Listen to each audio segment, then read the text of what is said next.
So the jobs that we're looking at doing here, some importance. I want to get this mounted probably in this position here. That's the reversing camera. The wires all through the pod, but I still need to bring them underneath the truck, duct, and get them into here. So that's where I want to mount that. We're going to put a net over here for small storage, maps, things like that. This area above the Layla's position there is going to be switch gear and monitoring gear for the cab. Everything else will be monitored on our laptop here for the habitation pod, and the laptop will do navigation as well. We do have a TomTom road navigation, but once we're off the beaten track and there's no roads, we'll be using the maps from the tough book. We want to wire up the D2 Eberspacher to get it working, hopefully quite quickly, so we can start working in here in some form of comfort, because it's bitterly cold in here. In the Land Rover overland car, we have a National Lunar 50 Weekender that we're going to take out and put into here.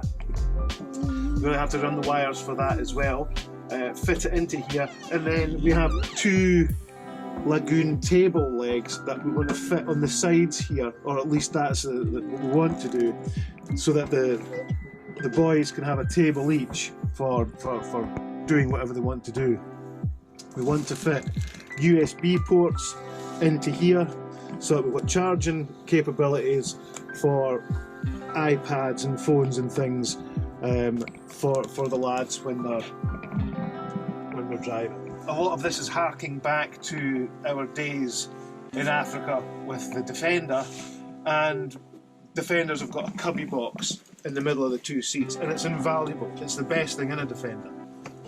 So we're going to create one here, a big cubby with probably a lockable hatch here, and possibly a big one that we fold back here, and that just takes everything from passports to sunglasses to everything.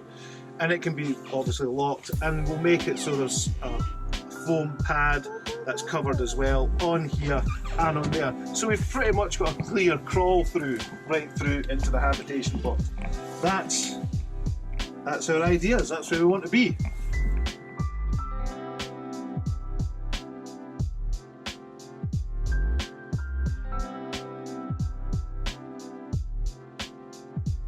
That's we just put the National Lunar fridge freezer in. It's the one that we took out the back of the expedition vehicle Land Rover.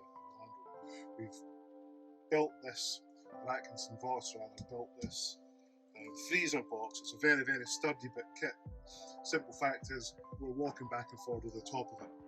So it has a very strong top, reinforced as you can see, so that we can go on top of it. Now I've got one or two issues just in the construction. This wasn't down there at the time, and there's a snap latch that lets us open it up, and you can see at the back there, if we open it any more than here, it hits off that back runner, so it has to be pulled more forward to allow the fridge freezer to open fully. Once it's sitting in this position, freely opens and shuts. We can't get to the latch anymore. So we're going to have to come up with something there, whether we either take a piece out of here or look at taking the support off the back and altering it or whatever, I don't know. But we'll definitely need to get into that box to shut it. But that's just one of these things.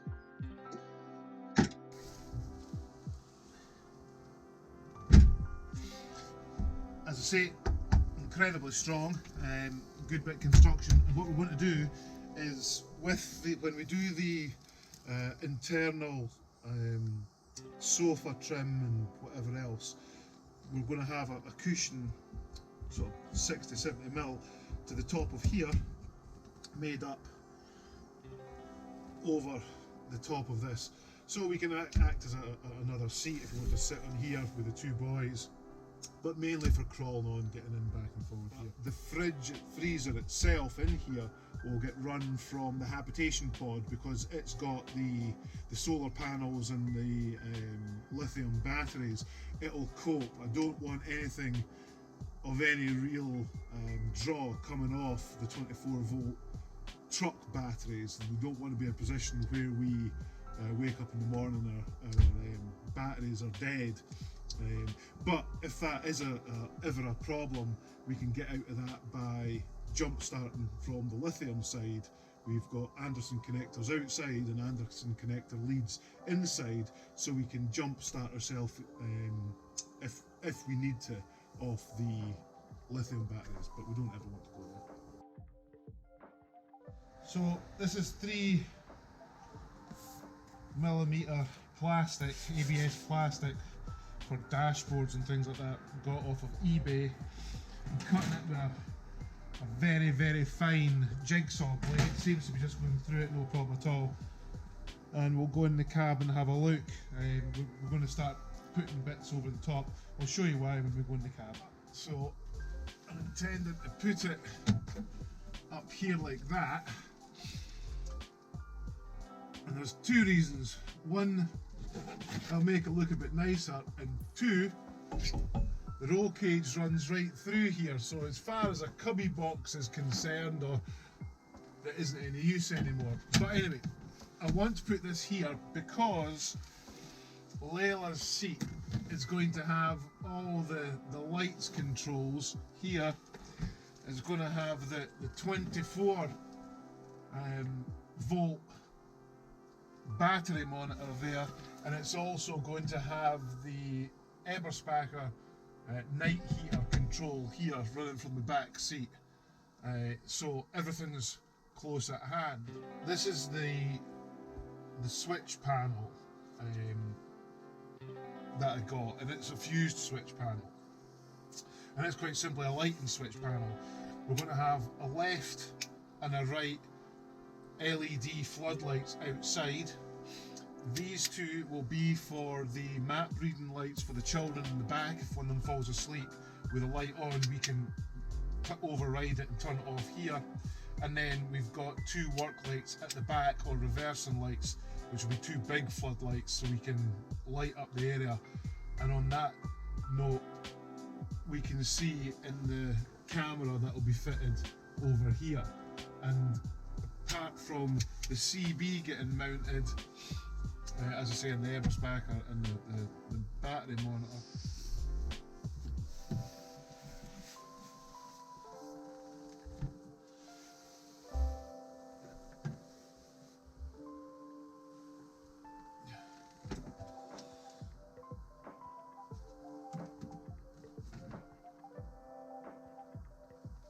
I'm actually just going to try and find out where it's going to fit. Because of the roll cage, it does cause a few problems mounting these things in here. So it's going to be lower than obviously you would like, because the back of it hits off the roll cage, and that's the problem. So that's why we're doing this mainly. So it's right into that corner.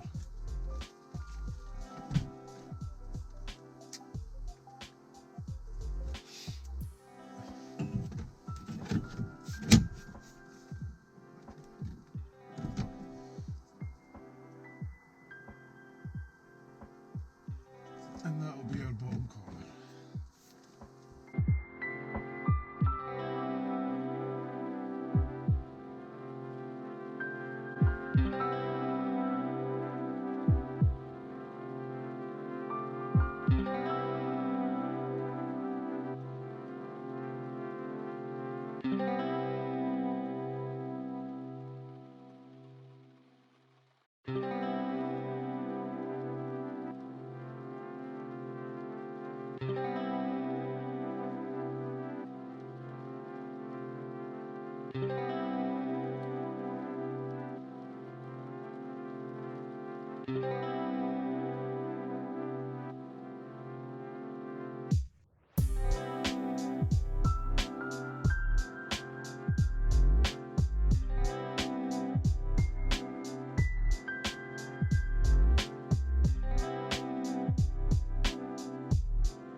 that one first, and then we'll come back and put this one in. And we'll still have to obviously be mindful that we've got the Eberspacher one, but we'll probably have a look at it. It's quite a big thing. And also to leave some space, because it's not going to be the last thing. It's obviously the only what I can think of just now. So I don't want to spread them out that much that there's no room for anything else.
And that's what this did last time when I was cutting it out.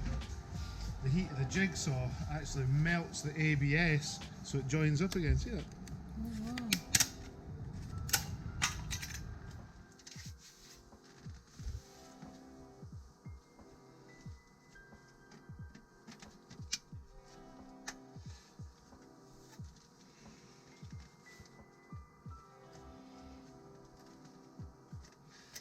Oh, too snug.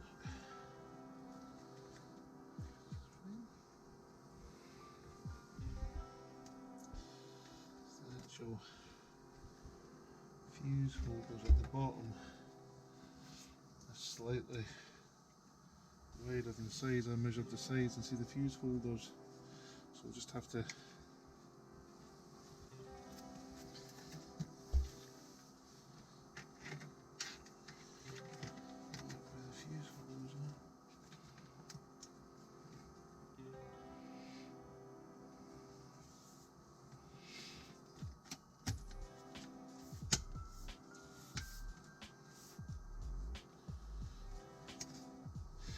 so we'll do that, but first, I'll mark that in a minute, and then there's not really any place the roll cage fills in, because it quite reminds you where the connectors are.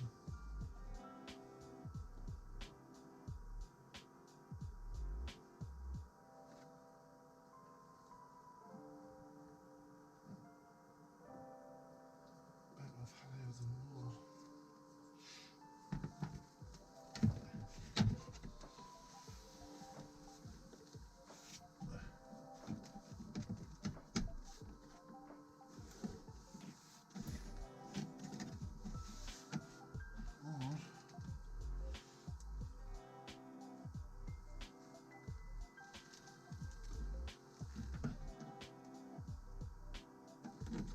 Maybe actually, because I don't know, but I think I can change the orientation. If I unscrew this like that.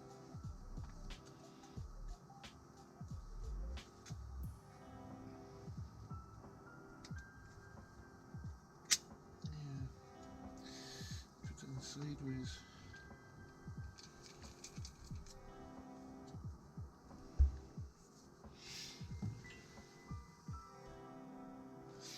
That's got a better fit for it.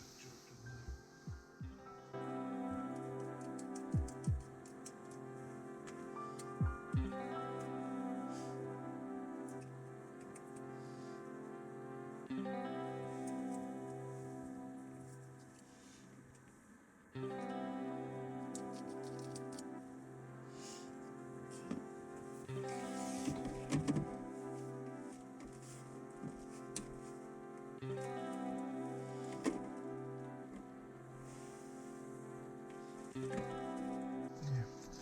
Right, I'll go and trim these little edges off.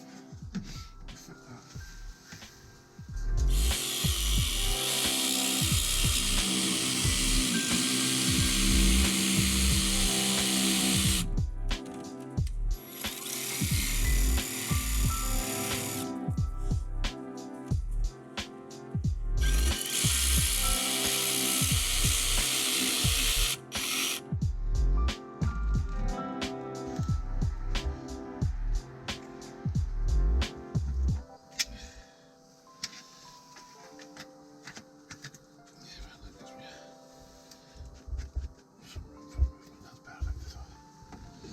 See, I don't fill the roll cage.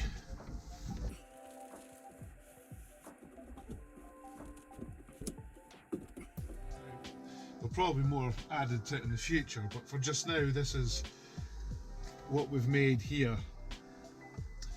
And it's going to get mounted, as we said, at the top up here. But this is the control for the Eberspacher, the D2, which sits underneath the back seat behind me. So as you can see from the back, this is really quite a big terminal at the back.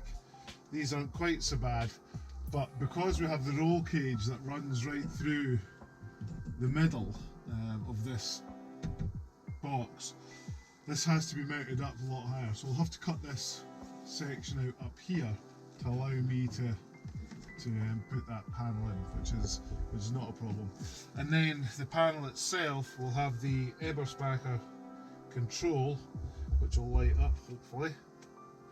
I've fitted 12 volt sockets here. It might seem like quite an odd place, but when we're moving in and out to get to the back of the truck, we don't really want wires and things about here. So what I kind of thought was, if we had a wire from here and putting a phone or whatever into this, because this one's going to remain as it is, put a phone, something to charge in, it can go in there, or we can have the clip speaker hanging here that's getting charged, whatever.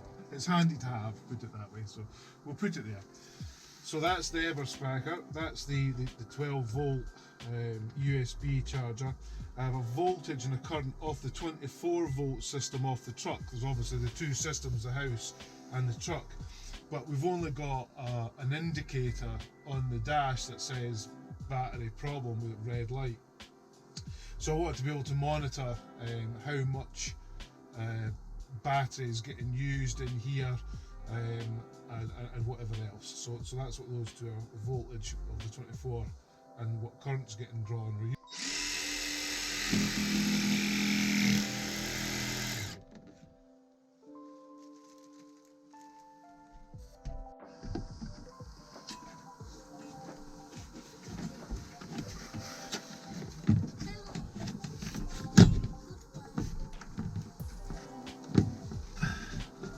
There we have it. That's pretty much where we want it. So Eber control, 12 volt charge things, throw things on there, voltage current, and then all the lights in there. And then we'll get that Sikaflex on, screwed on, get it all wired up. Happy days.